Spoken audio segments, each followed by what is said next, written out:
You're listening to the Today in Manufacturing podcast. Hi, I'm David Manti, and welcome to the 6th episode of the Today in Manufacturing podcast. With me today are Jeff Ranke and Anna Wells. We're the editors of Manufacturing.net and Industrial Equipment News, with each about 15 years of experience covering the manufacturing industry. Every week, we cover the 5 biggest stories in manufacturing and the implications they have on the industry moving forward. First of all, if you could please make sure to like, subscribe, and share the podcast. You could also help us out a lot by giving the podcast a positive review on Apple Podcasts or whatever platform you use. Finally, to email the podcast, you can reach us, any of us, Jeff, Anna, or David at IEN.com, and please put email the podcast in the subject line. Anna, how you doing this morning? Good. It's Friday. Yeah, it's Friday. Everyone's going to hear this on a Monday. Don't let that throw you guys. Jeff, how you doing today? Good, man. Good to be here. Very good. I'm about a 6, but we'll get through it. No. The first story this week, engineers pitch solar-powered Lunar Ark. University of Arizona researcher Jekin Thanga nailed it, pretty sure I didn't though, wants to build an ark on the moon. The solar-powered ark would store cryogenically frozen seed, spore, sperm, and egg samples from 6.7 million Earth species.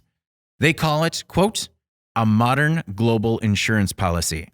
Logistics are daunting, including cryogenics, quantum levitation, and a robotic staff, all working in a 4 billion-year-old lava-formed cavern, but seems realistic.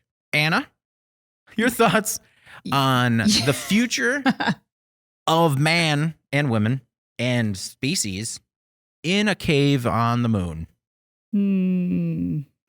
Pass. I don't know. It sounds like a action film to me where something goes horribly wrong and then Tim Curry saves us. I don't know. It's actually John Cusack. Yeah. Oh, okay. Yeah. It's Nicolas Cage, probably. Yeah, he's in everything right now. The more outrageous, the better. Yeah, I don't know. We touched on this last week. I know everyone is super excited about the idea of space. And this researcher is calling the Lunar Ark a global insurance policy. But in my opinion, if the brightest minds in the world could focus instead on technology like carbon capture and ocean plastic mitigation or something like that, I don't know. I feel like it's more attainable to just actually save Earth before we try to spend billions to bury a time capsule on this alternate site that doesn't actually even have oxygen. So I don't know. I mean, we cover aerospace a lot, and I get that people are totally into space exploration. But Debbie Downer over here thinks that maybe this is a bit of a diversion. I don't know. Like, you know, Elon Musk is mired in this as much or more than anyone. But like one thing he did do recently was he offered a $100 million cash prize for the person or team who could come up with the best carbon capture technology, which would really have immediate and huge implications for some of our climate goals that we're trying to reach. And I don't know, let's start there. That's my opinion. Let's start there. Like, I'm so tired of talking about Mars and the moon and how we can colonize places that, like, the idea of that is just such a colossal undertaking that we really know nothing about. I just don't think it's time well spent. Yeah, I don't know. I think that our culture still needs a couple of fatalist doomsday naysayers out there saying, well, if we don't get our act together, it's going to be the spores on the moon that save us. Jeff, a commenter on the website, Sid Caesar, says, the underlying problem is humans. No amount of technology can save us from ourselves. Until humans evolve from greed and power, the threat of ourselves will be with us wherever we go. Sid! Whoa. Calm down, Sid. Jeff? It does sound like the dramatic opening of that movie Anna was just talking about. You know, he's in front of some sort of government body justifying all of this. The underlying problem. Yeah, exactly. You know, one of the quotes in the story that got me was Professor Thanga saying, it's not a crazy big thing. Mm-hmm. Yeah. This is a crazy big thing. I'm sorry. It is. I mean, come on. Yeah. And he's talking about, you know, like 250 rocket launches to get everything to the moon. Just for a little bit of perspective, that's about 6 times the number it took to build the International Space Station. Mm-hmm. That is a crazy big thing, first of all. And to Anna's point, I think she nailed it, where we've got some stuff here that we can do to help take care of some of these things. Yeah. Also, they're talking about a lot of theoretical stuff here. He's talking about lava tunnels on the moon. Yeah, we're gonna frack. We're gonna frack the moon, I think is what. I mean, what he's saying. I don't think we've had a lot of practical application working in lava tunnels on a terrestrial body. Robots. So robots and levitation. Easy. yeah, Done. I think it's one of those things again where if somebody gets an idea and it's like, you know what we got to do? We just got to save all this stuff. We got to put it in a safe. What's the safest place we can go to? The moon. So he's just an Earth hoarder. So Yeah. I think there's a lot of positive thought that went into this concept, this idea of what he's trying to accomplish. Yeah. But again, the practicality of it kind of gets in the way, at least for me. Yeah. And I mean, isn't it a surprise that Anna is not about, 250 trips to the moon? Yeah. That's shocking, it's so isn't unlike it? me. I mean, It's very shocking. Yeah. What I liked about the professor is that he called it quick back of the envelope calculations. Yep. It's like, yeah, just running the numbers in my head. Also, that I found it interesting that they want to take 50 samples of each of the 6.7 million species. I mean, I guess it just seems like a lot, but if you're working with a budget. I will say that we do have the 20-minute presentation posted, and A, if you're trying to sleep, really helps with that. Good sleep aid. And B, it is just genuinely interesting for a PowerPoint presentation, how he pitches it, other than the whole doom and gloom of the Earth and man, failing. Other reader, J. Deese, said, so you have this backup plan on the moon for when we have total failure on Earth. If we have enough left for a lunar launch and return trip, then we didn't have a total failure on Earth. So, Anna, is that part of it? Whereas we're gonna stash all this there, and then once everything fails, it's like, now how do we get there? Yeah, exactly. Vacuum tubes. We had to eat the rockets, so now how do we get there? Yeah, a giant nanotech vacuum tube clearly is the answer that will be loaded by robots and shuttled back to the remaining survivors on Earth. Yeah, it's flawless as a plan, I think. Makes sense. Also, can we get the rights for that for Hollywood development? Because they're all over that. Yeah, some self-aware monkey breaks into the lab and starts creating. I don't know. There's so many ways you could take it. Oh, absolutely. And you know what? I'd watch every one of them. All right. Moving on to the next story. The top 10 safety citations in 2020. In anticipation for the virtual 2021 National Safety Council Conference and Expo, OSHA released the most frequently cited workplace safety violations last year. Just going to run down the list. Seems simpler. Number 10 was machine guarding. Number 9, personal protective and life-saving equipment, particularly eye and face protection. Number 8, fall protection, specifically training requirements. Number 7, powered industrial trucks. Number 6, lockout tagout, a podcast favorite. 5, ladders. 4, scaffolding. 3, respiratory protection. 2, hazard communication. And number 1, always at the top, fall protection general. Jeff, your thoughts on the list this year? A little bit of shakeup, but not too much. Yeah, I mean, we've been doing these countdowns for a while. We've been going through these for quite some time, and there hasn't been a lot of change. What has always happened year over year, there's always been an increase in the number of violations or citations that were issued. This year, that number dropped for obvious reasons related to COVID.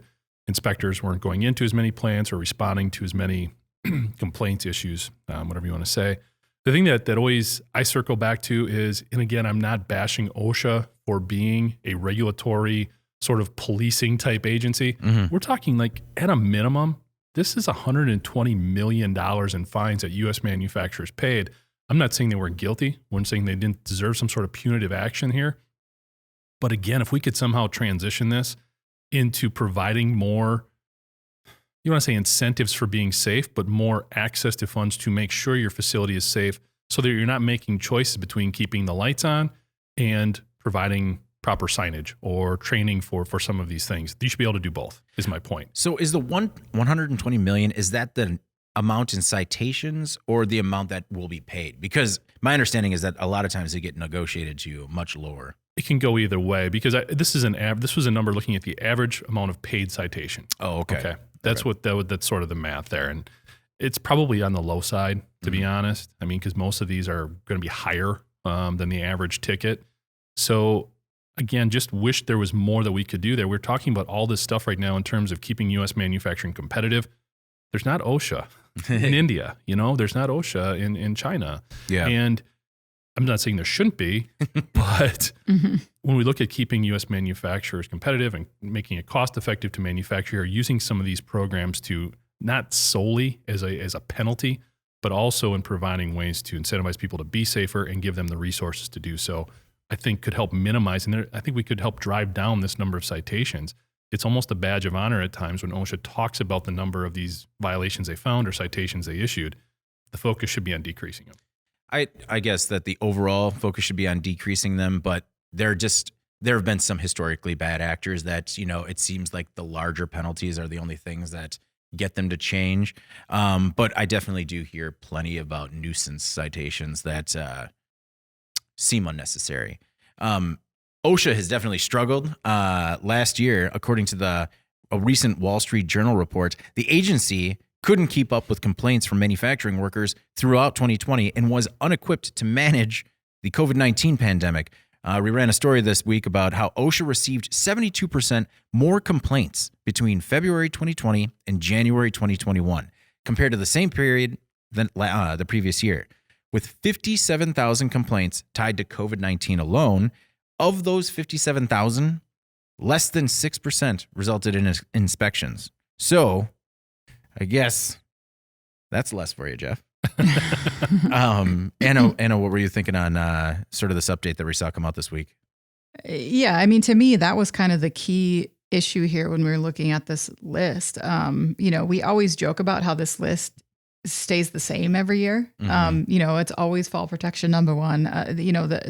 You could go down the line. Those are all the key offenders every year.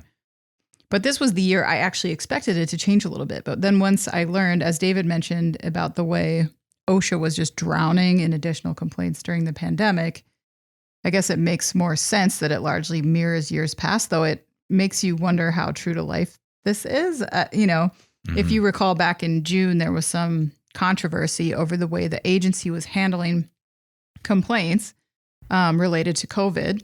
And at the time, the DOL's then Inspector General, Scott Dahl, admitted that he was surprised that OSHA had issued only one COVID-19 related citation out of the thousands of complaints it had received by that time.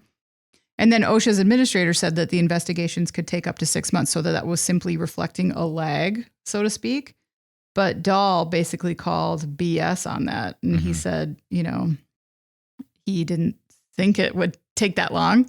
And of course, we're learning now via a recent report in the Wall Street Journal that there were more than 1,000 worker deaths from COVID-19 that were likely linked to facility transmission of the virus and were never investigated by OSHA as of February of 2021. So there's a huge amount of COVID-related, issues here that don't seem to be reflected on this list at all. And it depends on your perspective whether you believe that OSHA was overwhelmed by the amount of cases as they're alleging.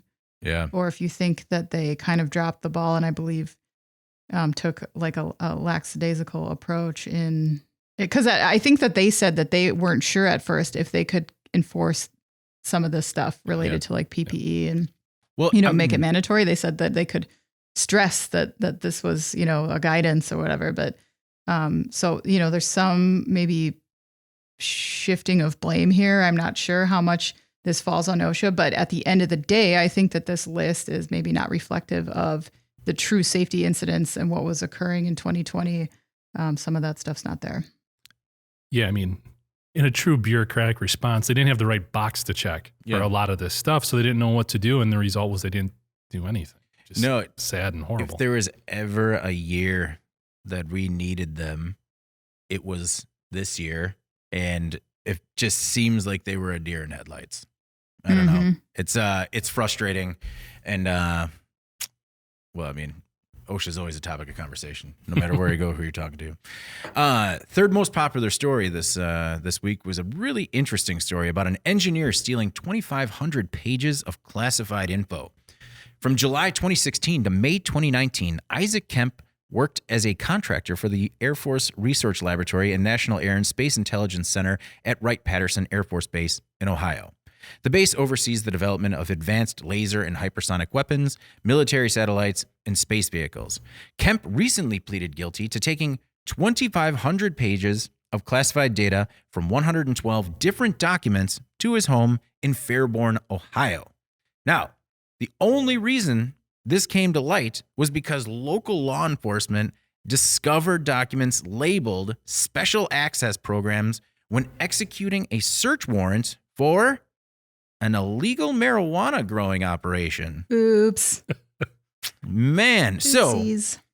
Jeff, is the pay that bad for contractors that they need to subsidize with an illegal grow? I mean, maybe he was stressed. And this was, what do you? That's my medicine Yeah. in the entire pasture. Yeah, and my apologies to one of the commenters on the site. Felt I was making light of the fact that basically because he had the right color badge, they didn't look through his bag before he left. I was not insulting our security personnel. I just thought it was kind of funny. Right. So, yeah, I mean, that was the reason he was able to get out of the building basically with all of this stuff was because he had the right color badge. So they didn't go through his bags or anything like that. I think what's interesting here is the guy had absolutely no intent of doing anything malicious or criminal. Yeah. His feelings were simply that I want to store this at home. Yeah. Which is interesting because you'd think to get a top secret clearance, which he had, there would have been some personality profiling or something going on here that maybe indicated he had, I don't know, was it a trust issue? What was going on here? Because at this base, I mean, they deal with some pretty significant stuff. We're talking about advanced weaponry. We're talking about space exploration vehicles, things like that. So, The Lunar Ark. Is that the Lunar Ark? That's still at the research level. That hasn't been upgraded to security clearance. he had the PowerPoint. Yeah. Right. No, I mean, to that point, I feel like as I read about the story, like the guy made a mistake and now he's facing like 5 years in a federal prison. He did have extensive training, but he could not do those. So, I mean, it does seem excessive, but at the same time, this is real stuff here. If somebody in this, some nefarious actor knew that this guy was taking it and basically putting it in his underwear drawer, I mean, Yeah. it could have been some problems. Yeah. So, Anna, was this a case of him not being clear-headed enough, perhaps as a result of his hobbies? Oh, that's a good question. I don't know about that. I couldn't speak to that, but I do think it's interesting that, like, as you mentioned, the Department of Justice does not actually cite any sort of like nefarious motive here. They're saying that he's not like been using this information for any particular reason. It sounds like he just has it, as Jeff said. But I think it's a fair question to ask whether this was just a stupid mistake. But I think it's important to point out that it's the kind of mistake that people keep making. I mean, nobody took more heat on classified data on private servers than Hillary Clinton, but the Trumps were also accused of like using personal email and, like people of the highest caliber security clearance in the world make these mistakes. And why? So like, I don't know. I found this report by Computer Weekly that they published in 2016, and they talk about how security awareness training is actually astonishingly ineffective. So you talk about how much training this guy has, but they quoted Angela Sass, who's the director of the UK Research Institute in Science and Cybersecurity at UCL. And she said that although some programs are well crafted, the effectiveness of many is low, the value is doubtful, and they are a waste of time and money, especially if they simply repeat policies followed by like a multi-choice test. But she goes on to say that organizations need to focus on tech solutions that provide alerts and guidance before they even think about changing employee behavior, with the implication, I think, being that the behavior component is just much, much harder to modify. I mean, Jeff mentioned like maybe he has a trust issue. He felt more secure having these documents on his person, whatever. But, you wonder how many businesses are in similar situations where they offer training programs designed at behavior modification, but they kind of leave it at that. And then they're not considering that might not actually be moving the needle at all on security. I had no idea that like there's a proven track record that security awareness training is just like this giant joke almost in the industry, that there needs to be more that's being done there. I feel like there are some people in the industry, like our president of our company, where you're not going to find a scrap of paper in that office. But I think there are more people where I feel like you could go through the documents on any desk and all of a sudden you find one and you're just like, whoa, that's an invoice from a client that should not be out in the open. I don't know. I feel like you're right that maybe A, some of this training isn't sufficient, but B, people don't maybe necessarily know how delicate some of these documents are that they're just kind of printing and keeping out. Mm-hmm. Well, no one thinks that they're the problem. Yeah. Well, I think there may be a part of this too. This guy's got master's degrees in topics that I know nothing about. Okay. Right, I mean, on very high level, physics, mechanical engineering, all that kind of stuff. So to him, maybe it did seem, this is kind of basic stuff. Like, what are we worried about this? Or maybe he had put a lot of personal effort into it and had some of his own, not proprietary information, but his own original ideas that he wanted to keep close in terms of spurring other work. But at the same time, I mean, we're talking about 112 separate documents. So it wasn't just 2,500 miscellaneous invoices and pages here and there. Yeah. It's over 100, 200 page documents. Yeah. So, I mean, that's a lot. This shows a little bit more intent. And I think maybe, I think it was just, this is my work. This doesn't seem that revolutionary to me, so I'm going to take it. But in the wrong hands, you never know. Mm-hmm. I can appreciate the fact that this can become sort of a white noise type of dynamic. But I don't know. When you're working in that type of setting, I think some of that needs to be more just organic understanding. Yeah. Also, it just seems like too much clutter in the home. Well, yeah, right. Boxes. Right. Apparently, maybe it didn't bother him. No. It's a fire hazard. Right. I need my towers of intellectual property around me. The second most popular story this week, Scooter Megafactory will produce one scooter every 2 seconds. Ola Electric is getting a new factory in India, and it is huge. It is one of the world's largest producers of electric scooters. Now, let's talk about scale.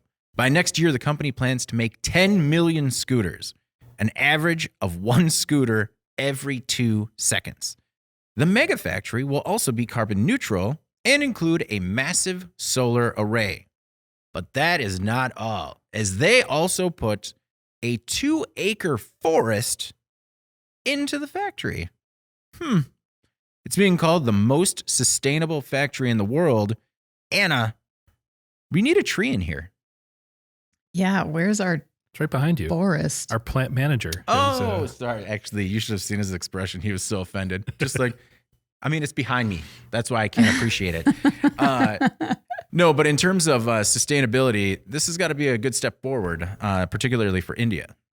Yeah, I mean, so the factory is like absolutely astonishing in scope. And they've said that the ultimate goal, which is an annual capacity of 10 million scooters, which is a scooter every 2 seconds, will come via 10 production lines, 10,000 employees, 3,000 AI-enabled robots.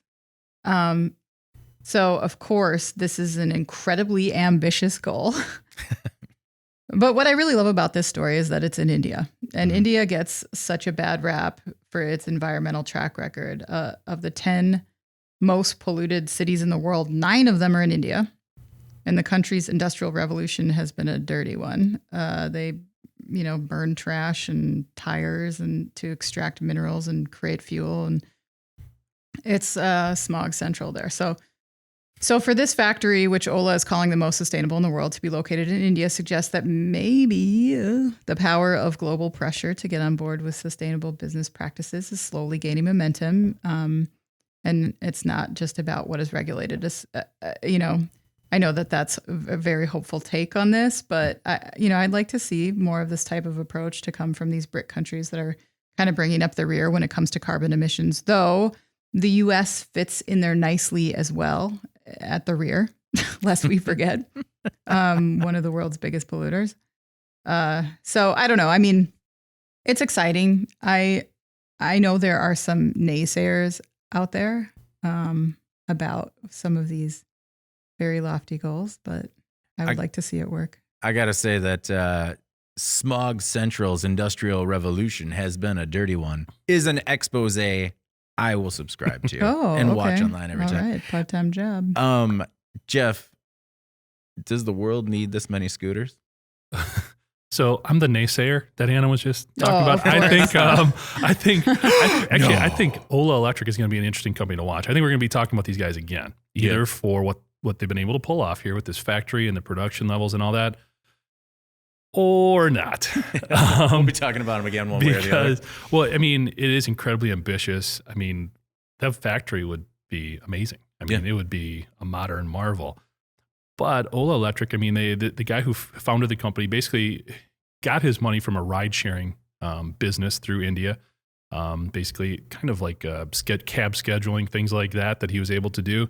So the next step was to go into this electric scooter production. He's already had to kind of delay the launch of the product twice. So, and it keeps pushing back. The factory is under construction right now, so it's still a bit of ways from being produced or finished. And when you look at them being able to produce 10 million electric scooters, it's really hard to get a read on exactly what the global demand is right now. Yeah. The last number I could find was in 2018. There was about 5 million purchased globally on an annual basis. So he's making twice that. Now, there are all sorts of crazy projections out there. And I mean, hopefully for this situation, for India's benefit, for the environment's benefit, all this comes to fruition.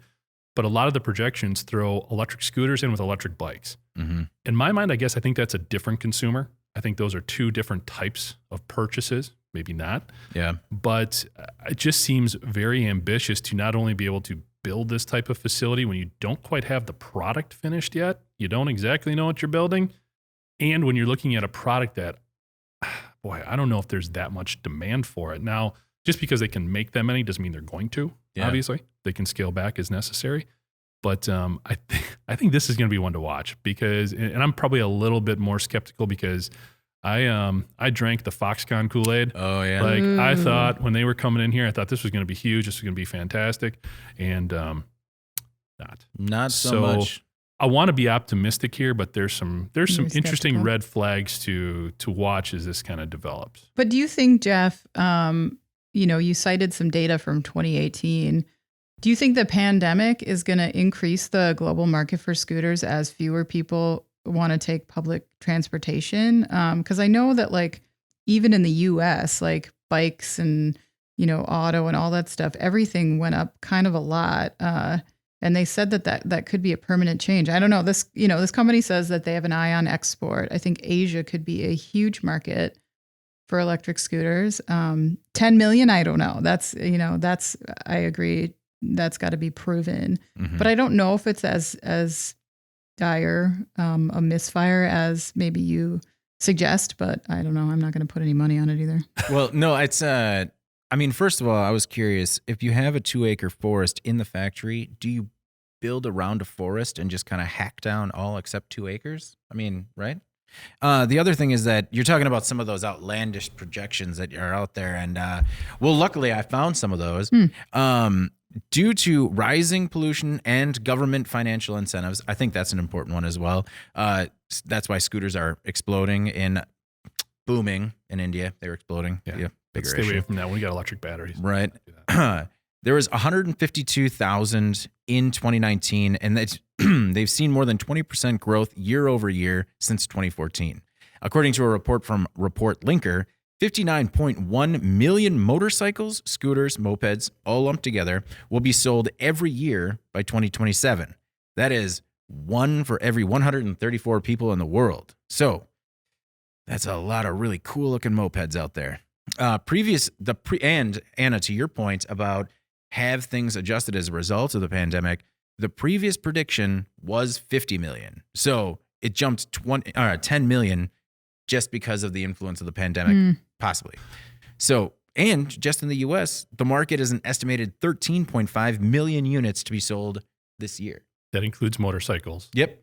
And my other point there, just kind of circling back on what Anna said, even when if there is that much growth, that much interest in this type of product, you've got some motorcycle makers out there who have already started converting towards electric bikes. For them to scale down and do a scooter, if there's a market there, I think they're going to find it. I mean, who would you trust to build an electric scooter? this Indian company that you really haven't heard of before, or Honda? Yeah. I mean, neither. You're not a scooter guy? No. I'm going to drive my SUV hybrid, or I'm just going to use my bicycle. I tried a moped once and it's just, I don't know. They're fun. I look like the rhino on the tiny car. No, no, I just, not being a scooter or moped person aside, I know plenty of good scooter and moped people, particularly collectors of the vintage variety. But I don't know. I mean, it just doesn't intrigue me, but I'm one of the other 133 people in the world that aren't going to have one. There you go. Yeah. I totally got that math wrong. Moving on. You'll hear about it. Yeah. Man, butchering math since I was a child. The top story this week goes from a long-running story that we've had, particularly for the last few episodes. Multiple cracks found in part of the United Jet's engine. The early suspicions was that wear and tear caused a fan blade to snap inside the engine of the United Airlines plane that had to make an emergency landing shortly after takeoff last month in Denver. Last week, those suspicions were confirmed. This week, those suspicions were confirmed. The National Transportation Safety Board found multiple fatigue fracture origins on the inside of the fan blade, and multiple secondary cracks were found as well. The investigation is ongoing, but the NTSB believes that the failed blade broke and sheared off part of the adjacent fan blade, all of which is very, very bad. Jeff, your thoughts on what they found this week? Yeah, I mean, I think Anna's going to talk a little bit about the maintenance interval, so I'll go a little bit different direction here. We talked last week about recalls, automotive recalls, and what's kind of spurring the number of those things that are happening. I think one of the big things is the role of the National Highway Traffic Safety Administration, or NHTSA. They get feedback from everybody. They get feedback from people who own vehicles, people who fix vehicles, people who sell vehicles, all those folks, as well as the automakers give input when there's a safety concern. Well, it's different with airplanes, obviously, right? Who are the ones that are going to know the best whether these intervals need to be updated, if there's a problem, if there's something that people need to relate to the NTSB? Well, that's the folks that fix the aircraft. That's the people that make the aircraft. So is there sort of an ideological issue there? Because if you work for United and your lifeline is fixing these planes, are you going to be the one who raises a red flag and sends something to the NTSB saying, hey, there's a problem. We need to look at these planes and potentially put them on the ground for a little bit before we fix this, so we can fix this? Well, that's money out of your pocket. That's hurting airlines, which were struggling prior to this. That's hurting Boeing, who has a couple of different issues to work through right now. So it seems like to really get a handle on some of these things, because when they happen, they're so huge. It's not like some of the things that happen on the automotive side, where the vast majority of the time there is not a fatality involved. There is not a huge incident created. Yeah. Obviously with a plane there is. So it just seems like the whole format, the whole way in which we go about servicing or finding issues with aircraft maybe needs to be looked at and evaluated and adjusted, because it's always a reactive situation. There doesn't seem to be enough proactive maneuvering taking place on a big scale. Yeah. That would actually be an interesting stat to see, like, what has more disruption in terms of travel. We did the story on the battery recall that affected 11,000 cars. I believe it was Hyundai last week. Will 11,000 recalled cars affect more travelers than a few hundred airplanes? I feel like the few hundred airplanes is going to have a much larger disruption on travel. Think about it. How many people are in a car? How many people are on a plane? Well, I mean, when we're tearing it up, two for me. Anna, what about Jeff had mentioned that you were going to talk a little bit about maintenance intervals. What was your look in terms of how frequently these were inspected? Yeah, well, I mean, first I want to ask Jeff if was I understanding you correctly when you were saying that maybe the FAA, a federal agency, doesn't have enough teeth? Is that something that you really said? She's needling. Well, they need more public input. I agree with you. I think this came up with the MAX jet when it kind of came to light some of the processes and how much the FAA actually relies on aerospace companies to set standards, and that maybe that's not good enough. And, likewise, like initially after this incident, the FAA acknowledged that the inspection intervals should be, quote, stepped up. Mm-hmm. Stepped up. Yeah. Thank you for your very specific feedback. But, clearly this latest report, I think, suggests that the problem with these blades was even worse than they originally suspected. And if you look at the required maintenance interval, this United plane was well within it. The AP report says similar blades were required to be inspected every 6,500 flights. Mm-hmm. And this one had fewer than 3,000 flights. But to reach that 6,500 number, like say this plane takes 2 flights a day, it would be almost 9 years before they reach that number. Oh my goodness. So that seems like a long time between inspections of such a critical component. And I hate to be like a hindsight 2020 person because I am not in this industry, but I don't know, in the wise words of my dentist, some people don't come in for years and their teeth look pretty good. And then some people come in after 6 months and it looks like a bomb went off in there. Like, how would you know what kind of stuff you're dealing with if these intervals are so widely spaced? It just seems like kind of a risk. Well, and first of all, as a person that the bomb goes off in his mouth, that's definitely I'm on that side. Every 6 months. That could be a podcast. Yeah. David's Dental Adventures. Yeah, right. The many cars I parked in my mouth. Working title. The one thing I was, Reed talked about it before, and actually talking about the intervals. I think when they initially said that they needed to be inspected more, didn't they say like they still brought it down to like every 1,000 flights? Like, I mean, they cut it drastically, but it was still like every 1,000 flights, which seems like still a long lag in between. We raised this point last week where there needs to be, not only do they need to be more frequent, but there are much more powerful maintenance tools out there. And, sometimes in cost-cutting measures, these tools aren't necessarily used. And that's something that, especially when they're such a mission-critical parts, like an engine, maybe we need the best tools out there available on the market to make sure everything stays safe. I don't know. All right, moving on to In Case You Missed It. This is the segment of the show where essentially we cover a few stories that weren't necessarily the most popular, but could have a really big impact on the industry going forward as well. Anna, I wanted to go to you first. What was your In Case You Missed It this week? Yeah, so the story that I found to be pretty compelling on our site this week was a new announcement from Volkswagen. And the company is clearly trying to build a buzz around its new, what it's calling its software dream car in development. Mm-hmm. The project title is Project Trinity. Mm-hmm. And I was actually surprised we got so little feedback on this story because I figured it would be sort of controversial. Mm-hmm. So VW is basically working on simplifying its production in order to cut costs and says that it believes the future of vehicles may lie in the concept of on-demand, pay-per-use vehicle features. So it lays out the idea of producing one model that's feature rich instead of customizing it in like a million different trim levels. Mm-hmm. And then instead of charging you for those features up front, the buyer has the option of later enabling something like all-wheel drive, for example, and using it for a particular stretch of road maybe, and then pay for that use. So it's almost like you're, like renting a movie. And I think this might be appealing for some consumers who like the idea of subscription services and not like owning things. But in this case, I don't know. I don't love residual costs. I'm the type of person who like when I buy a car, that loan like haunts me. Mm-hmm.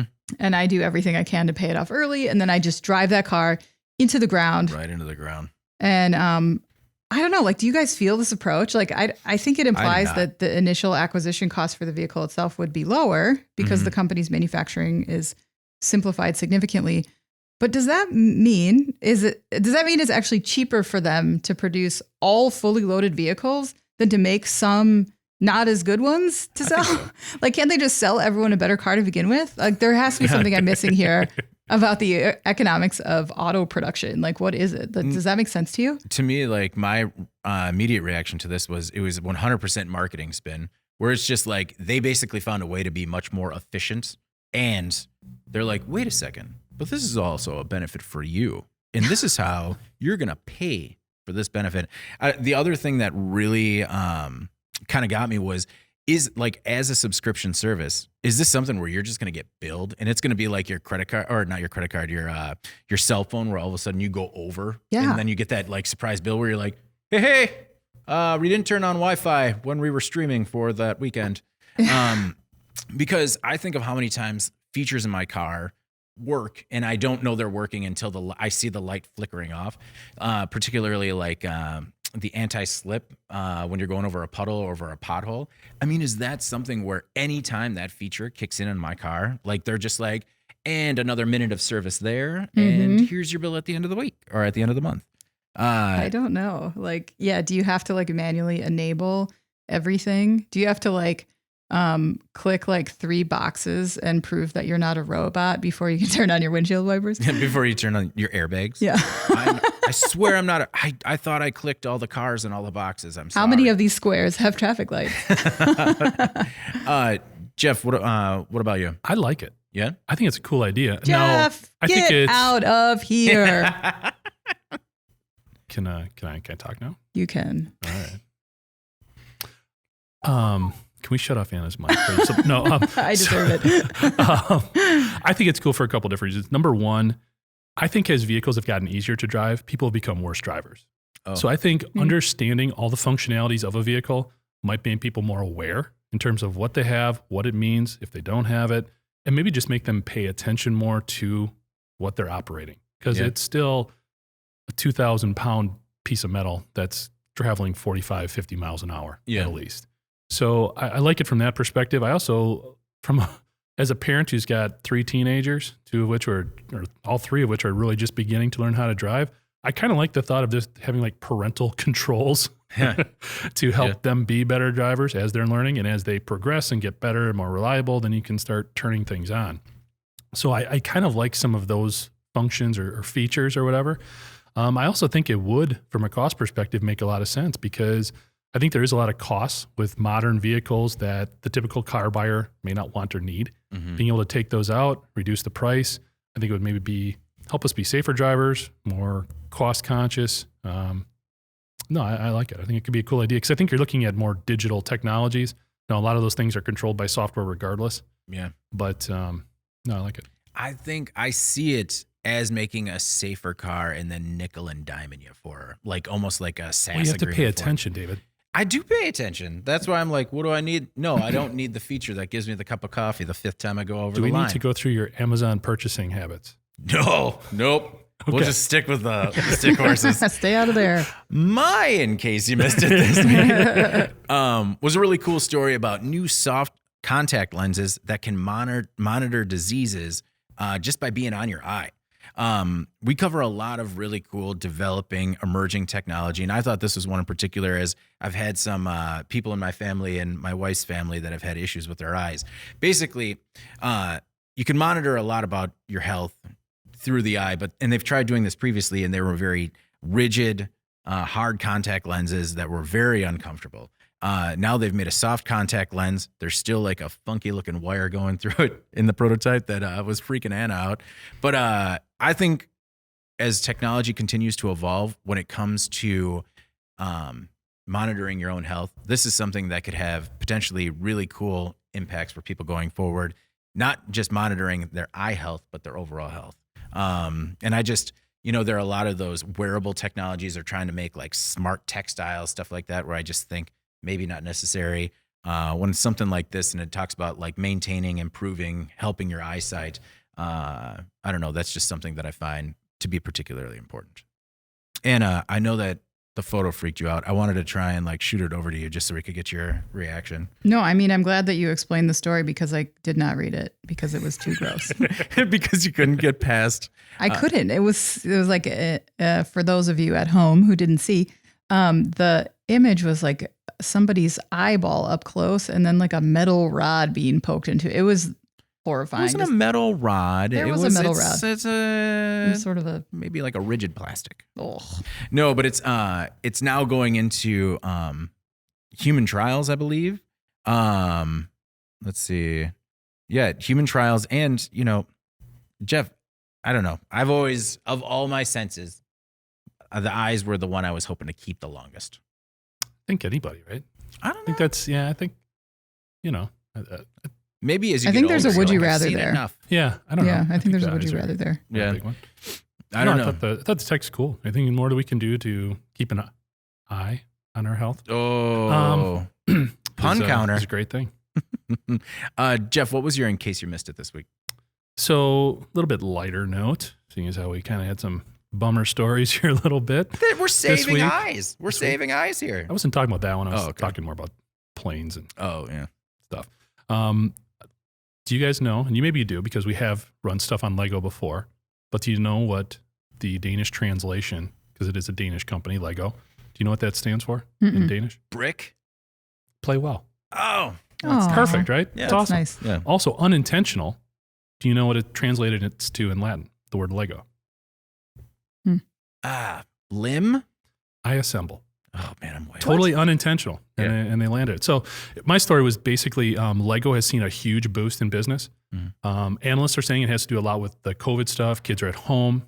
They're playing with Legos, which I think is awesome because Legos were definitely one of my favorite toys. I don't know. You guys got smart kids. Lego's a big part of what they do, or? We're still at the big Lego stage. Yeah, the Duplo stage. Yeah. Same. Okay. But we do have, we also have family that is unaware of the swallowing hazards presented by small Legos. Yeah. Actually, we just lost a minifig's hair the other day, and we're not certain if it was lost in an in-body scenario. So we're still we're literally working through it. Working through it. Yeah. No, but I think it's a really cool story.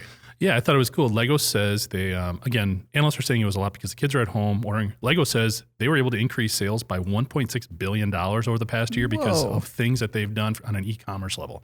Simply being in more places, being more visible, being able to fulfill more quickly. Yeah. So here you've taken a company which, quite honestly, over the last couple of years has definitely had its ups and downs. Has made a lot more money lately off of licensing. Yeah. In terms of like movies and TV shows and things like that. But this was related very closely to kids buying more Legos, which I think is an awesome toy.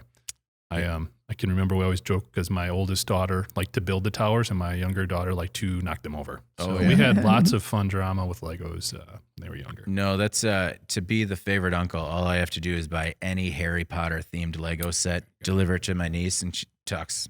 Just it's good. It's good. Oh, I want to say that I did forget that the team of researchers on the new contact lens technology is from Purdue University. In case you're interested in checking that out, and the study was in Nature Communications. Very cool. And on the licensing, Lego is also crushing it when it comes to just adults in general. Like the big, my aunt just received the 123 Sesame Street set that you can build. Also, Muppets transition to great minifigs. And some of those sets are on point. I mean, for me, it was just when we grew up, we got the bucket of Legos, and it was just your imagination or bust. You know, like these booklets that these kids are following step by step is incredible. Some of them, it's like building a model. They're really cool. Yeah. No, I just found out my neighbor is an avid model builder. I was like, hey, what are you working on out there, the siding? He's like, no, I'm actually just sanding one of the engines on the Serenity from Firefly. You know what I'm talking about? Like, of course I do. We're going to be friends. Very good. So final thoughts this week. I wanted to start off with a little bit of feedback that we got from the last episode. And this one came back from a guy that is called Zimmerly. And he said, let me see if I get this right. David is right. Jeff and Anna are wrong. He used exclamation points. It's weird that you chose this. It is, yeah. He says Reese's is chocolate and peanut butter, and parents are allowed to parent tax, roughly 25% on the trick-or-treat bucket. So I agree. He's half sorry, right. guys. He's half right. Yeah, do you guys think about it like a 25% split? Because I know that I'm on the 75. But younger kids. Yeah, right. Jeff, what's your final thought this week? I'm actually really excited looking ahead because this time of year means college basketball to me. And we're doing the NCAA tournament this year, which I think is awesome for numerous reasons. So I am very excited to play a little hooky Thursday afternoon and watch some basketball. Are the Badgers even going to be in it? Oh, yeah. Yeah? Okay, one and done. Anna, your final thoughts this week. Back to the Reese's Peanut Butter Cup. I can't believe how much time I spent debating this, but I wanted to throw in to you guys that my dad bought me to try the like Coke with coffee combination Whoa. thing. How did that turn out? It's not as bad as I thought it would be, but it is still terrible. So just so you know about that. There's one sponsorship opportunity definitely down the drain. Yeah. Man, we just Lost that one. Yeah. No, that's I want to reach out to the company, see if we can get product samples to try of the peanut butter cup. Oh, we're definitely going to do that. Not Coke and coffee, because I appreciate both the companies and what they're trying to do as maybe a partnership, but gross. Yeah, it's Seems like a not bit much. working for either one. All right. Well, we'll work on our palate choices. And I guess the last thing I just wanted to say was, to everybody listening, everybody watching, please make sure to like, subscribe, and share the podcast. And to email the podcast, you can reach any of us at Jeff, Anna, or David at IEN.com with email the podcast in the subject line. Please keep the feedback coming. We really do appreciate it, and it helps us as we move forward. Also, if you want to make sure that you receive the podcast, you can subscribe to our newsletter on our website, IEN.com or manufacturing.net. Thank you both very much for joining me today. I really do appreciate it. And for Jeff and Anna, I'm David Manti, and this has been the Today in Manufacturing podcast. Have a good one. Nah, we'll see you next week. I like that one better. Okay. Thank you for listening to the Today in Manufacturing podcast.